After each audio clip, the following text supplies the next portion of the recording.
ಯಾವ ಬಾಯಿಗೆ ಬಂದದ್ದು ಬರೀತಾನೆ ಅಂತ ಮುಗಿತಪ್ಪ. ಬೇಡ ನಿಗದಿ ಆಗಲಿಲ್ಲ. ನಮ್ಮ ಜಾತಕ ಬರದಂತ ಜ್ಯೋತಿಷಿಗಳು ಇನ್ನೂ ಪತ್ತೆ ಇಲ್ಲ. ಬರೆದ್ರು ಜಾತಕದ ಕಟ್ಟು ಯಾವ ಬಳಕೆ ಕರಗಿ ಹೋಗಿದೆ. ಅಣ್ಣ ಅಂತ ಕರೀತಾರೆ, ತಮ್ಮ ಅಂತ ಹೇಳೋದು ನನಗೆ. ಯಾಕಂದ್ರೆ ಅಣ್ಣ ಅಂತ ಕರೆದ ಆಗಿದೆ ಅಲ್ಲ ದಯಸಿ ಏನೇ ಇರಲಿ. ಈಗ ನನ್ನ ಕೈಯಿಂದ ಆಘಾತ ಪಡೆದು ಬಿದ್ದು ಇವನ ದೆಸೆಯಿಂದ ನನಗೆ ಊರು ಬಿಟ್ಟು ಹೋಗ್ಲಿಕ್ಕೂ ಸಾಧ್ಯ ಇಲ್ಲ. ಮೊದಲೇ ಹೇಳಿದ್ದೇನೆ, ವ್ಯಾಪ್ತಿ ಪ್ರದೇಶದಿಂದ ಹೊರಗೆ ಹೋದ್ರೆ ಒಳಗೆ ಬರ್ತಾನೆ, ಬಂದ ತಕ್ಷಣವೇ ಸಮಸ್ಯೆ ಉಂಟು ಮಾಡ್ತಾನೆ. ರಾವಣ ಅಲ್ಲಲ್ಲಿ ಹೇಳ್ತಾನಂತ, ಇದೆಲ್ಲ ಕಥೆ ನಾನು ಮೊದಲೇ ಹೇಳಿದ್ದೇನೆ, ಇದೆಲ್ಲ ಪೂರ್ತಿ ಅಧಿಕೃತ ಅಲ್ಲ, ಬೇರೆಯವರಲ್ಲಿ ಹೇಳ್ತಾನಂತೆ. ತುಲ್ಯಾರಿ ಮೈತ್ರಿ ತುಲ್ಯಾರಿ ಮೈತ್ರಿ ನನಗೂ ವಾಲಿಗೂ ಉಂಟು. ವಾಲಿ ನನಗೆ ಭಾಷೆ ಕೊಟ್ಟಿದ್ದಾನೆ, ನಿನ್ನ ಜೊತೆಗೆ ಮೈತ್ರಿ ಮಾಡುತ್ತೇನೆ. ಆ ಮಾತು ಕೇವಲ ಮಾತಾಗಿ ಉಳಿಯುತ್ತದೆ ಹೊರತು ಅದನ್ನು ಕೃತಿ ರೂಪದಲ್ಲಿ ವಾಲಿ ತೋರಿಸುವುದಿಲ್ಲ. ಒಂದು 4 ದಿನ ತನ್ನ ಕೆಲಸಗಳನ್ನೆಲ್ಲ ಮಗನಿಗೆ ವಹಿಸಿಕೊಟ್ಟು ಈ ಲಂಕೆಗೆ ಬರುವುದು ಪತ್ರ ಬರೆಯುವುದು. ಶ್ರೀಮಾನ್ ರಾವಣೇಶ್ವರನವರಿಗೆ ಉಭಯ ಕುಶಲೋಪರಿ ಸಾಂಪ್ರತಿ ನಾವು ಕ್ಷೇಮ ನೀವು ಕ್ಷೇಮವೆಂದು ತಿಳಿಯುತ್ತೇವೆ. ನಮಗೀಗ ಮಳೆಗಾಲದಲ್ಲಿ 4 ದಿನ ಬಿಡುವು ಆದ ಕಾರಣದಿಂದ ಮಗನಿಗೆ ಪಟ್ಟ ಕೊಟ್ಟು ನಿಮ್ಮ ಊರಿಗೆ ಬರ್ತೇವೆ. ನಮ್ಮ ಮೋಜಿಗೆ ನಮ್ಮ ಕೂಟಕ್ಕೆ ಬೇಕಾದ ವ್ಯವಸ್ಥೆ ಮಾಡಿ.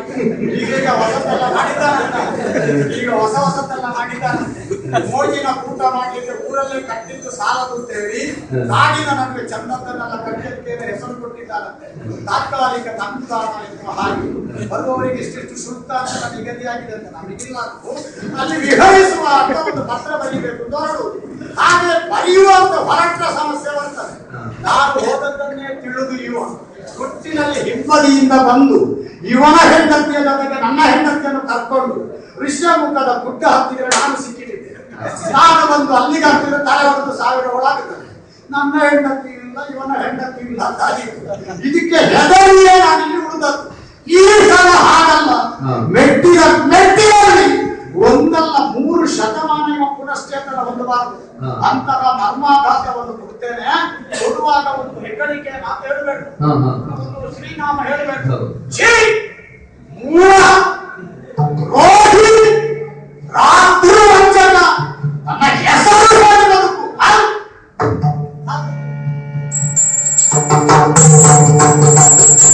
ಹೋದನೆಂದು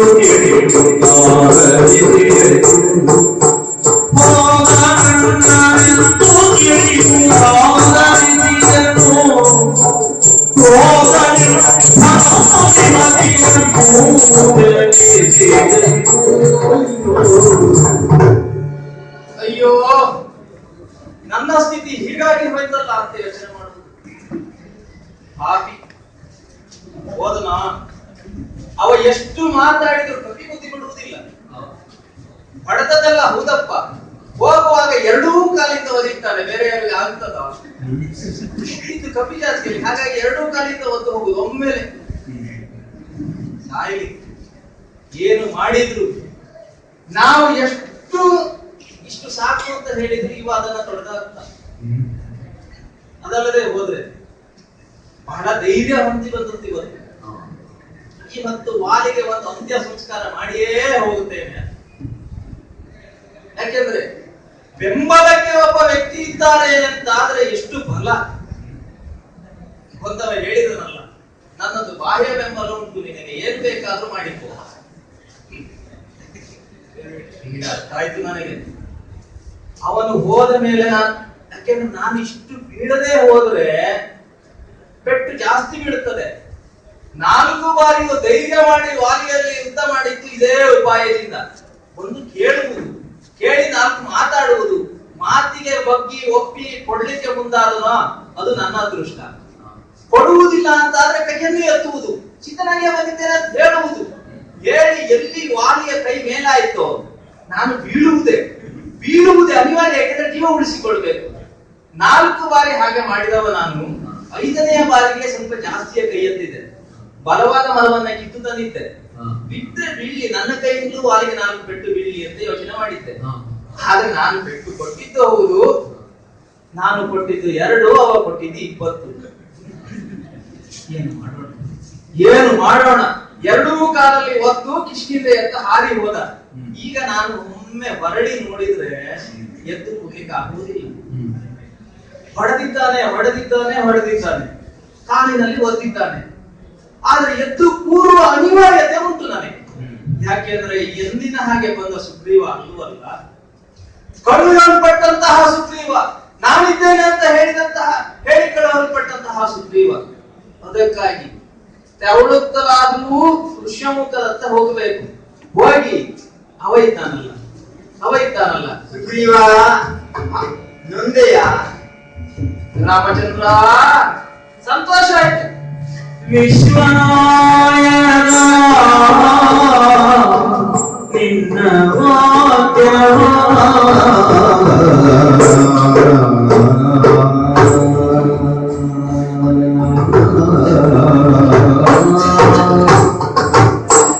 ವಿಶ್ವನಾಯಕ ನಿನ್ನ ವಾಕ್ಯ ವಿಶ್ವನಾಯಕ ನಿನ್ನ ವಾಕ್ಯವ ವಿಶ್ವಾಸ ನಂಬಿದೆ ನಿನ್ನ ವಾಕ್ಯವ ವಿಶ್ವಾಸ ನಂಬಿದೆ ನಿಂದು ರಾಮ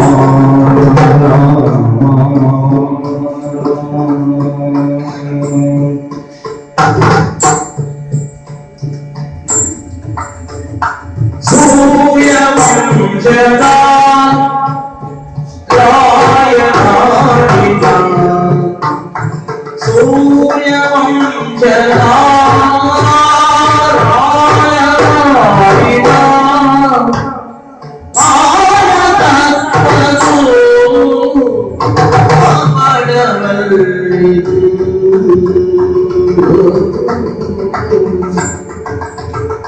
ಸೂರ್ಯವಂಶದ ರಾಯನಾಡಿದ ರಾಯತತ್ವವು ಕವಟವಲ್ಲಿತು ವಿಶ್ವನಾಯಕ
ಕಣ್ಣಲಿ ಕಂಡೇ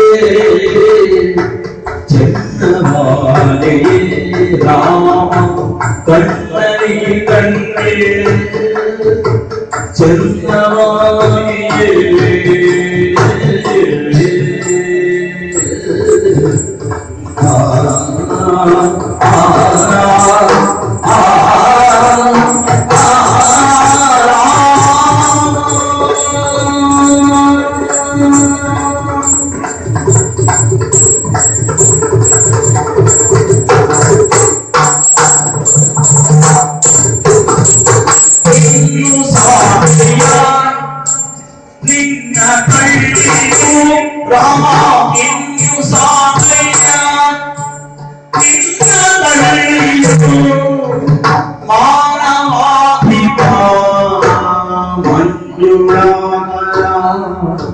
ಮಾನವಾದಿನ ಮಂಜುಳಾಗರ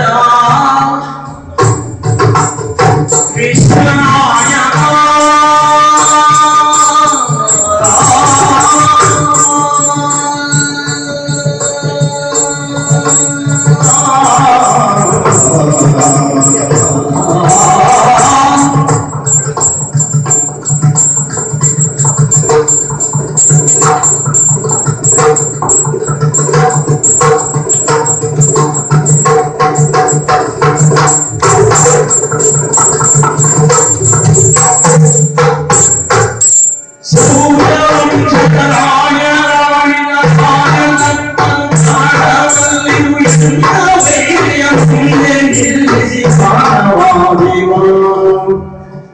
ಕಣ್ಣಲ್ಲಿ ಕಂಡೆ ಚೆನ್ನವಾಗಿಯೇ ಮಂಗಳಾಕರ ಇಂದು ಸಾಕು ಸಾಕು ಇಂದು ಸಾಮಯ ಇಂದು ಸಾಮಯ ನಿನ್ನ ಕೈಯಲ್ಲಿ ಸಾಮಯ. ಸುಗ್ರೀವ, ಈಗ ಕರೆಯಲಿಕ್ಕೆ ನನಗೆ ಈಗ ಬೇಸರ ಅಂತ ಅನಿಸ್ತದೆ. ಈ ಸ್ಥಿತಿಯಲ್ಲಿ ಈ ಪರ್ವತವನ್ನ ಹತ್ತಿ ನಿನ್ನನ್ನ ಕಾಣಬೇಕು ಅಂತ ಬಂದ್ರೆ ನನ್ನ ಸ್ಥಿತಿಯನ್ನ ನೋಡಿದ್ರೆ ನಿನಗೆ ಕಿರುಬೆಗೆ ಮುಡ್ತದೆ ಅಲ್ವ ದೇವರೇ? ನಿತ್ಯಾನಂದ ಸ್ವಾಮಿ, ಯಾರಿಗೆ ಏನಾದ್ರೂ ನಿನ್ನ ಆನಂದಕ್ಕೆ ಕೊರತೆ ಆಗುವುದಿಲ್ಲ.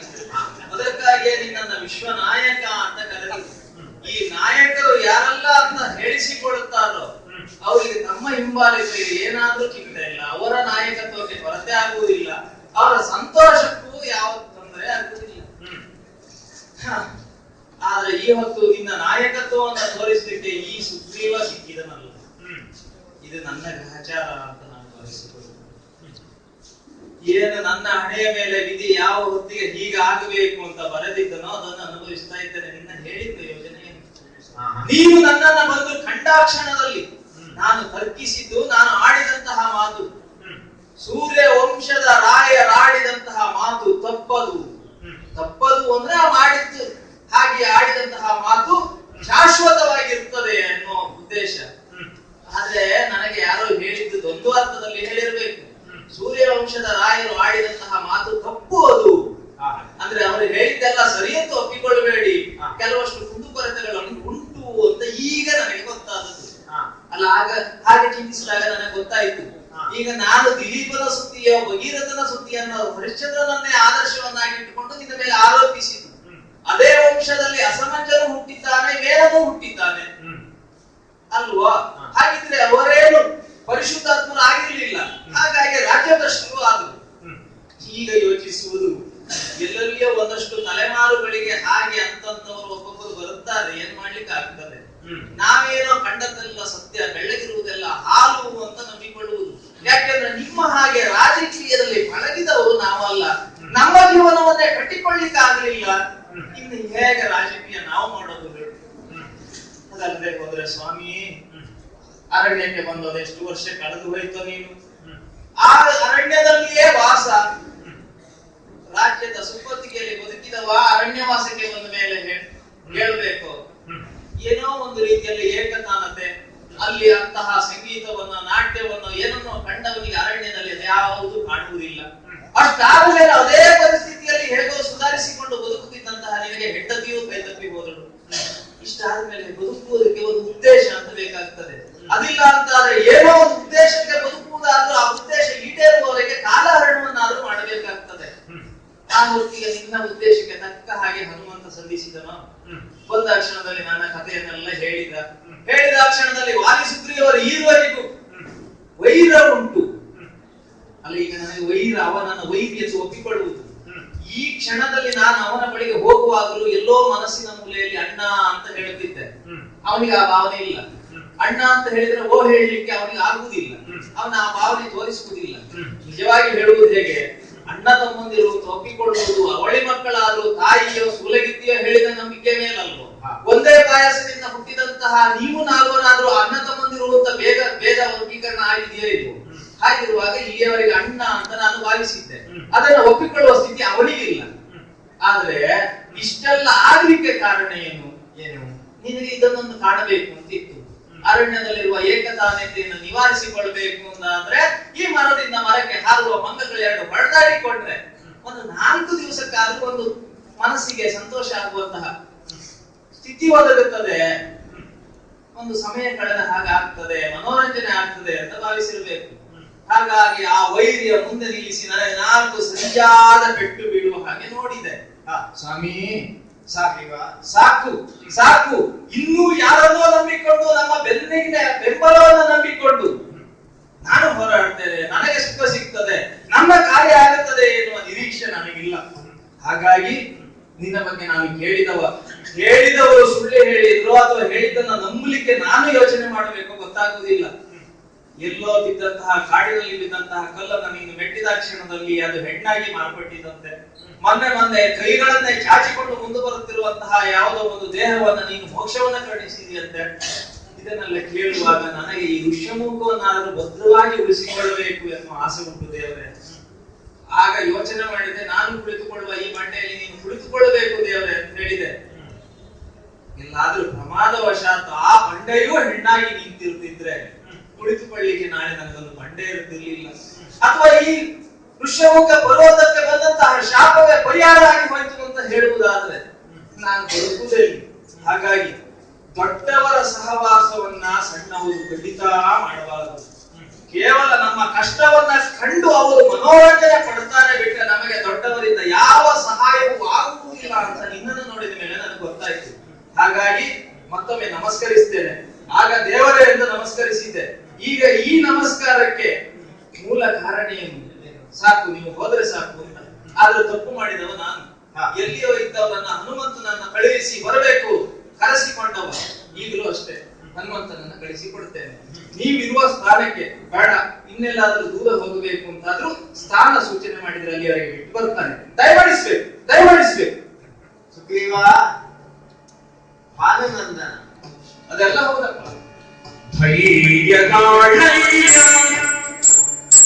ಸೂರ್ಯನಂದನ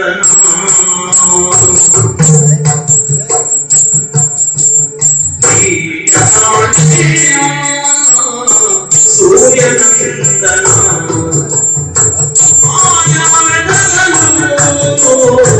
ಮೋಸವಾಯಿತು ವಾಣಿಯ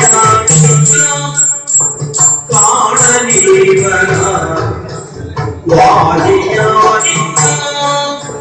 ಕಾಣನೀವನ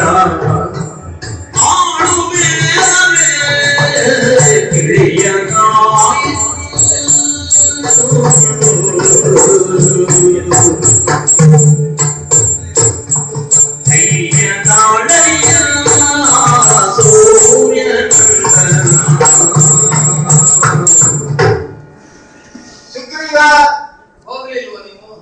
ಧೈರ್ಯ ತಾಳಯ್ಯ. ನೊಂದ ನೀನು ಅಂತ ಗೊತ್ತಾಗಿದೆ ನನಗೆ.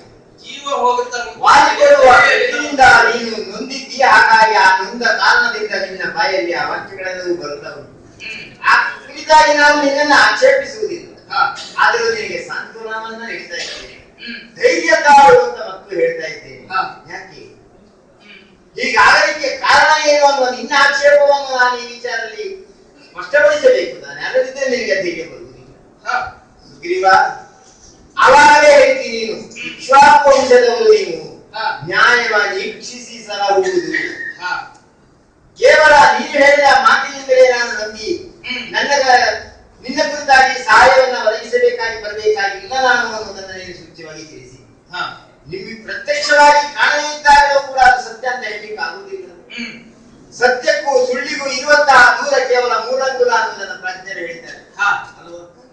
ಕಣ್ಣಾರೆ ಕಂಡದ್ದು ಮಾತ್ರ ಸತ್ಯವೇ ಹೊರತು ಕಿವಿಯಲ್ಲಿ ಕೇಳಿದ್ದು ಸತ್ಯ ಅಂತ ಆಗುವುದಿಲ್ಲ. ಹಾಗಾಗಿ ಕಿವಿಗೂ ಕಣ್ಣಿಗೂ ಇರುವಷ್ಟು ದೂರ ಅನ್ನುವುದರ ಅಂತರ. ಅಷ್ಟು ಸೂಕ್ಷ್ಮವಾದಂತಹ ಅಂತರ ಇರುವಾಗ ಸತ್ಯ ಏನು ಅನ್ನೋದನ್ನ ಸೂಕ್ಷ್ಮವಾಗಿ ಅವಲೋಕಿಸಿ ತಿಳಿದ ವ್ಯವಹಾರವನ್ನು ನಾವು ಮಾಡಬೇಕಾಗ್ತದೆ. ಆ ನೆಲೆಯಲ್ಲಿಯೇ ನಾನು ಇವತ್ತು ನಿಮ್ಮಿರುವರ ಹೋರಾಟ ನಡೆಯಬೇಕು ಅಂತ ಯೋಜಿಸಿದ್ದು. ನಾನು ಈ ನಿಮ್ಮಿರುವರ ಹೋರಾಟದ ಮಧ್ಯದಲ್ಲಿ ನಿಮ್ಮ ಬಾಯಿಂದ ಬರುವ ಮುದರಿಕೆಗಳಲ್ಲಿ ನಿಮ್ಮದ್ದಾದಂತಹ ವೈರದ ಕಾರಣಗಳ ಹಿನ್ನೆಲೆಯನ್ನ ಸೂಕ್ಷ್ಮವಾಗಿ ಅವಲೋಕಿಸಿ ತಿಳಿದುಕೊಳ್ಳಬೇಕಾಗಿತ್ತು ನನಗೆ. ಆ ಸತ್ಯ ನಿಮ್ಮ ಬಾಯಿಂದಲೇ ಹೊರಗೆ ಬರಬೇಕಾಗಿತ್ತು.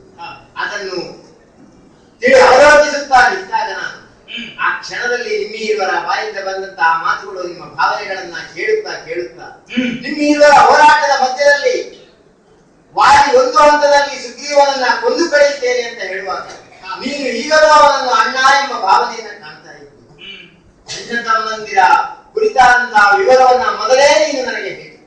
ಲೋಕದಲ್ಲಿ ಒಂದು ಕಾಲದಲ್ಲಿ ಆದರ್ಶಪ್ರಾಯರಾಗಿ ಬದುಕಿದವರು ಸಹೋದರಿ ಏನು ಅಂತ ತೋರಿಸಿಕೊಟ್ಟವರು ಇವತ್ತು ಅದೇ ಸಹೋದರಿಯಾಗಿ ಕೆಟ್ಟರೆ ಹೇಗೆ ಎನ್ನುವುದಕ್ಕೆ ಸಾಕ್ಷಿಭೂತರು ನೀವು ಆಗಿದ್ದೀರಿ ಅನ್ನೋದನ್ನ ತಿಳಿಸಿ ಅದು ನೆನಪಾಯಿತು ನನಗೆ ಆ ಕ್ಷಣದಲ್ಲಿ. ಆಗ ಯೋಚಿಸಿದೆ, ಅಣ್ಣ ತಮ್ಮಂದಿರಲ್ಲಿ ಬಡಿದಾಟ ಹೀಗೂ ಆಯಿತಲ್ಲ.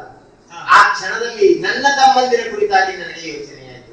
ಆಹಾ, ನನ್ನ ತಮ್ಮಂದಿರು ಅಣ್ಣನಲ್ಲಿ ಎಷ್ಟು ಯಾವ ರೀತಿಯ ಅವ್ಯಾಯವಾದ ಪ್ರೇಮವನ್ನ ಇಟ್ಟುಕೊಂಡವರಿದ್ದಾರೆ. ಇಂತಹ ಅವ್ಯಾಯವಾದ ಪ್ರೇಮ ಪ್ರೀತಿ ಈ ಅಣ್ಣ ತಮ್ಮಂದಿರಲ್ಲಿ ಹಾಗೆ ಉಳಿದುಕೊಂಡು ಬರ್ತಿದ್ರೆ ರಾಮ ಲಕ್ಷ್ಮಣನ ಹಾಗೆ ಮತ್ತೊಂದು ಪ್ರತ್ಯೇಕವಾದಂತಹ ಪ್ರತಿರೂಪವಾದಂತಹ ಅಣ್ಣ ತಮ್ಮಂದಿರು ದಕ್ಷಿಣದಲ್ಲಿಯೂ ಇರ್ತಿದ್ರೆ ಅದೆಷ್ಟು ಚಂದ ಆಗದಿತ್ತು. ಉತ್ತರದ ದಕ್ಷಿಣದ ಈ ಒಂದು ಭರತ ಭೂಮಿ ಅಂತ ಯೋಚಿಸಿದೆ ನಾನು. ಅದು ಹೀಗಾಗಿ ಹೋಯ್ತಲ್ಲ ಅಂತ ಕ್ಷಣ ಹೊತ್ತು ಆಗ ಹೀಗೊಮ್ಮೆ ಹನುಮಂತನ ಮುಖವನ್ನು ನೋಡಿ ನೋಡುವಾಗ ಹನುಮಂತನು ಕೂಡ ಎಂತಹ ಒಂದು ಕಾಲದಲ್ಲಿ ಒಂದೇ ರೀತಿಯಲ್ಲಿ ಒಂದೇ ಹುಟ್ಟಿ ಬೆಳೆದಂತಹ ಈ ಅಣ್ಣ ತಮ್ಮಂದಿರು ಆಕಾರದಲ್ಲಿಯೂ ರೂಪಸ್ವಾಮ್ಯವನ್ನು ಹೊಂದಿದಂತಹ ಈ ಅಣ್ಣ ತಮ್ಮಂದಿರು ಇವತ್ತು ಅವರ ಪರಿಸ್ಥಿತಿ ಹೀಗಾಯ್ತಲ್ಲ ಅಂತ ಧ್ಯಾನಿಸಿ ಅವನ ಕಣ್ಣಿನಲ್ಲಿ ಬಿಂದು ಹನಿ ಬೀಳ್ತಾ ಇರುವುದನ್ನು ಕಂಡಾಗ ಆ ಭಾವನೆಗೆ ಪರವಶನಾಗಿ ಕ್ಷಣ ಹೊತ್ತು ಆ ಕಡೆಯಲ್ಲಿ ತಿರುಗಿದ ಹೊತ್ತಿನಲ್ಲಿ ಅದೇ ಕ್ಷಣದಲ್ಲಿ ಅಲ್ವ ವಾಲಿನ ಮೇಲೆ ಎರಡು ಪೆಟ್ಟು ಕೊಟ್ಟು ಒದ್ದದ್ದು. ಆ ಕ್ಷಣದಲ್ಲಿ ನೀನು ಬಿದ್ದಾಗಿತ್ತು. ತಿರುಗಿ ನೋಡುವಾಗ ವಾಲಿ ಮೇಲೆ ಹತ್ತಿ ಹೋಗುತ್ತಾ ಇತ್ತು. ಈ ಎರಡೂ ಕಾಲದಲ್ಲಿ ವಾಲಿಯನ್ನು ನಿಗ್ರಹಿಸಬೇಕು ಎಂಬ ಸಂದರ್ಭದಲ್ಲಿ ನನಗೆ ಆ ನಿಮ್ಮ ಪ್ರೀತಿಯ ಆಳದ ಕುರಿತಾದ ಭೇದವೂ ತಿಳಿಯದೆ, ಆಳು ಭೇದವೂ ತಿಳಿಯದೆ. ವಾಲಿ ಸುಗ್ರೀವನಲ್ಲಿ ಆಳು ಭೇದದಲ್ಲಿ ವ್ಯತ್ಯಾಸ ಉಂಟು ಅಂತ ಇವರಿಗೂ ಯಾರು ಹೇಳಿದವರಿಲ್ಲ. ನೀವು ಅದನ್ನು ಹೇಳಿದ ಅದು ಸತ್ಯ ಅಂತ ಕಂಡಿದ್ದು. ಆಳಿಗೆ ಪರಸ್ಪರ ಇವರು ಇರುವಾಗ ಅವ ಯಾರು ಇವ ಯಾರು ಅಂತ ಗೊತ್ತಾಗದಿರುವಂತಹ ಸಾಮ್ಯತೆ ಏಕಸ್ವಾಮ್ಯವಾದಂತಹ ರೂಪ ನಿಮ್ಮದು ಸ್ವಾಮಿ. ಹಾಗಾಗಿ ಸ್ವಲ್ಪ ಗೊಂದಲಕ್ಕೊಳಗಾಗುವುದರ ಜೊತೆಯಲ್ಲಿ ಭಾವನೆಗೆ ಒಳಗಾದ ಆ ಕ್ಷಣದಲ್ಲಿ ಸುಗ್ರೀವನಿಗೆ ಪೆಟ್ಟು ಬಿದ್ದು ಕೆಳಗೆ ಬಿದ್ದಾಗಿತ್ತು. ವಾಲಿ ಮೇಲೆ ಹತ್ತಿ ಹೋಗುತ್ತಾ ಇದ್ದ. ಬೆನ್ನಿಗೆ ಹಾಕ್ಲಿಕ್ಕೆ ಆಗುವುದಿಲ್ಲ. ಆ ಕಾರಣದಿಂದ ಕೈ ಮೇಯಿತು. ಚಿಂತಿಲ್ಲ, ಇನ್ನೊಮ್ಮೆ ಪ್ರಯತ್ನಿಸೋಣ ಎನ್ನುವ ಕಾರಣದಿಂದ ಧೈರ್ಯ ತಾಳು ಅಂತ ನೀನಲ್ಲಿ ಹೇಳ್ತಾ ಇದ್ದೆ ಸ್ವಾಮಿ. ಸುಗ್ರೀವ, ಎಷ್ಟಾದರೂ ನನಗೆ ಧೈರ್ಯ ಬರುವುದಿಲ್ಲ. ವಾಲಿಗೆ ಕೊಟ್ಟ ಪೆಟ್ಟಿನಿಂದ ದೇಹವೆಲ್ಲವೂ ಜರ್ಜರಿತವಾಗಿದೆ. ನಿನಗೆ ನೀನೇ ಹೇಳ್ತಿದ್ಯಲ್ಲ, ಒಂದು ಸಾರಿ ಪೆಟ್ಟು ಕೊಟ್ಟರೆ ಮತ್ತೆ ಎಷ್ಟೋ ವರ್ಷ ನಾನು ಪುನಃ ಇಷ್ಟಿದೆ ದ್ವಾರದ ಕಡೆ ಕಣ್ಣೆತ್ತಿ ನೋಡ್ತಿರ್ಲಿಲ್ಲ ಅಂತ ಈಗ ಹೇಳ್ತೇನೆ. ನಿಜವ ನಿನ್ನ ಮೈಯನ್ನ ತಡವರಿಸಿದ್ದೇನೆ. ಎದುರಿದ್ಯಲ್ಲ, ಏನೋ ಈಗ ಪುನಃ ಮತ್ತೊಮ್ಮೆ ವಾಲಿಯನ್ನು ಯುದ್ಧಕ್ಕೆ ಕರೆಯುತ್ತೇನೆ ಅನ್ನುವಂತ ಆ ಒಂದು ಮೊದಲಿನ ಉತ್ಸಾಹ ನಿನ್ನಲ್ಲಿ ಮೂಡಿದಿರು. ಆ ಒಂದು ದೇಹದಲ್ಲಿ ತ್ರಾಣ ನಿನ್ನಲ್ಲಿ ಕಾಣ್ತಾ ಇರು. ಖಂಡಿತ ಸುಳ್ಳು ಹೇಳುವುದಿಲ್ಲ ಸ್ವಾಮಿ. ನೀನು ಮೈದಡವಿದ ಕ್ಷಣದಲ್ಲಿ ನನಗೆ ಉತ್ಸಾಹ ಆದದ್ದು ಹೌದು, ವಾಲಿ ಕೊಟ್ಟಂತಹ ಪೆಟ್ಟಿನ ಮರವೇ ಆದದ್ದು ಹೌದು. ಆದ್ರೆ ಮತ್ತೆ ಯುದ್ಧಕ್ಕೆ ಕರೆಯುವ ಉತ್ಸಾಹ ಬರುವುದಿಲ್ಲ ನನಗೆ. ಪೆಟ್ಟು ತಿಂದವನಿಗೆ ಹಾಗ ಭಯ ಎನ್ನುವುದು ಒಳಗಿನಿಂದ ಇರ್ತದೆ. ಆದ್ದರಿಂದ ಚಿಂತೆ ಮಾಡಬೇಡ. ನೀನು ಈ ಆಳಬೇಡ ತಿಳಿಯಲಿಲ್ಲ ಎನ್ನುವಾಗ ನಿನ್ನ ಮುಖಭಾವವನ್ನ ತಿಳಿದ ಅದನ್ನು ನನ್ನ ತಮ್ಮ ಲಕ್ಷ್ಮಣ ಏನು ಮಾಡಿದ್ದಾನೆ? ಈ ವನದಲ್ಲಿರುವ ಗಜಪುಷ್ಪ ಮಾಲಿಕೆಯೊಂದನ್ನು ತಂದು ನಿನ್ನ ಕೊರಳಿಗೆ ಹಾಕ್ತಾ ಇದ್ದಾನೆ. ಅದನ್ನು ನೋಡಿದ್ರೆ ನನಗೆ ಹೆದರಿಕೆ ಆಗ್ತದೆ. ಆ ಕೆಂಪು ಹೂವಿನ ಹಾರ ನೋಡಿದ್ರೆ ಈ ನಿಮ್ಮ ಊರಿನಲ್ಲಿ ನಡೆಯುವಂತಹ ಘಟನೆ ನನಗೆ ನೆನಪಾಗುವುದು. ಯಾವುದೋ ಒಂದು ಪ್ರಾಣಿಯನ್ನ ದೇವರಿಗೆ ಬಲಿ ಕೊಡ್ಲಿಕ್ಕೆ ಬೇಕಾಗಿ ಇದೇ ರೀತಿಯ ಹೂವಿನ ಹಾರ ಹಾಕಿಕೊಂಡು ಹೋಗುವುದನ್ನು ನೋಡಿದ್ದೇನೆ. ಏನೋ ನಾನು ಎದ್ದು ಬಂದಿದ್ದೇನೆ. ಈಗ ವಾಲಿಗೆ ಬಲಿ ಕೊಡುವುದು ಸುಗ್ರೀವ. ಕೆಂಪಾದ ಕಣ್ಣಿಗೆ ಗಜಪುಷ್ಪವು ಕೆಂಪಾದ ಕಣ್ಣಿಗೆ ಪೆಟ್ಟು ತಿಂದು ಕೆಂಪಾದ ಕಣ್ಣಿಗೆ ಕೆಂಪಾಗಿ ಕಂಡಂತಿರಬಹುದು. ಆದ್ರೆ ಆ ಕೆಂಪಾದ ಕಣ್ಣನ್ನು ಸ್ವಲ್ಪ ಒರೆಸಿ ಗಜಪುಷ್ಪದ ಮಾಲಿಕೆ ನಿನ್ನ ಬದುಕಿಗೆ ಅದು ಶ್ವೇತವಾಗುತ್ತದೆ. ಅವರಿಗೆ ಅದು ಕೆಂಪಾಗಿ ಕಾಣುತ್ತದೆ. ಅಲ್ಲ, ಅದನ್ನು ಹಾಕಿದ ಮೇಲೆ ನನಗೇನೋ ಒಂದು ರೀತಿಯ ಉತ್ಸಾಹ. ಈ ಕೆಂಪಾದ ಹೂವಿನ ಹಾರ ಕೊರಳಿಗೆ ಹಾಕಿದವನಿಗೆ ಕಾಣುವುದಲ್ಲ, ಎದುರಿಗಿದ್ದವರಿಗೆ ಕಾಣಬೇಕು. ಎದುರಿಗಿದ್ದವನ ಬದುಕಿಗೆ ಅದು ಕೆಂಪಾಗಿ ಕಂಡ್ರೆ ಅವರ ಮಾಲಿಗೆ ಅದು ಕೆಂಪು ಹಾರವಾಗಬೇಕು. ಈ ಉದ್ದೇಶವನ್ನು ಇಟ್ಟುಕೊಂಡು ಆ ಗಜಪುಷ್ಪ ಮಾಲಿಕೆಯನ್ನು ಲಕ್ಷ್ಮಣ ತಂದುಕೊಡ್ತಾ ಇದ್ದಾನೆ. ಅದನ್ನು ನಿನ್ನ ಕೊರಳಿಗೆ ಹಾಕಿದ್ದೇನೆ. ಇದು ಧೈರ್ಯದ ಮಾಲೆ, ಇದು ಸುಗ್ರೀವನ ವಿಜಯದ ಮಾಲೆ ಅಂತ ತಿಳ್ಕೊ. ಹಾಗಾಗಿ ಮಾಲೆಯನ್ನು ಧರಿಸು.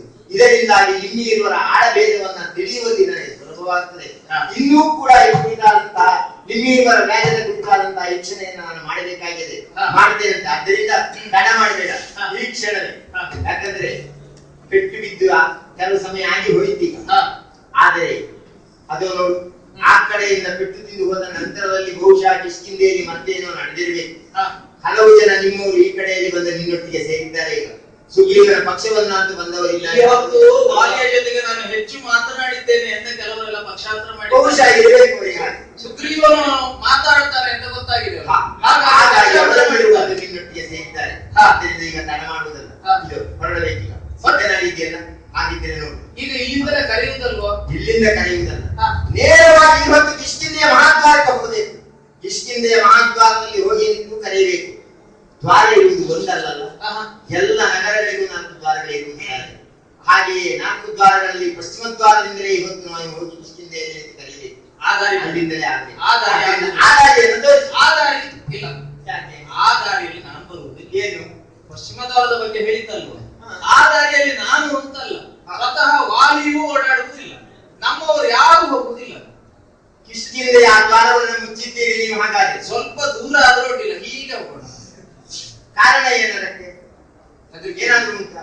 ಅಲ್ಲಿ ಹಿಂದೆ ಯಾವುದೋ ಋಷಿಗಳು ತಪಸ್ಸು ಮಾಡಿದಂತೆ, ಹಾ. ತಲೆ ಕೆಳಗಾಗಿ ನಿಂತು ತಪಸ್ಸು ಮಾಡಿದವರಂತೆ. ಯಾರು 7 ಜನ ಇದ್ರು, 7 ಜನಾಶ್ರಮ ಅಂತ ಹೇಳುದು. ಈಗ ಅಲ್ಲಿ ಸ್ಥಳದ ಪರಿಚಯ ನಿನಗಿರುವಷ್ಟು ನನಗಿಲ್ಲ. ಆದ್ರಿಂದ ನೀನು ಅದಕ್ಕೆ ಮತ್ತೆ ಕೇಳ್ತಿರುವುದು. ತೀರ ಆಳಕ್ಕೆ ಇಳಿದು ತಿಳಿದುಕೊಳ್ಳಿಕ್ಕೆ ಹೋಗುವುದಿಲ್ಲ.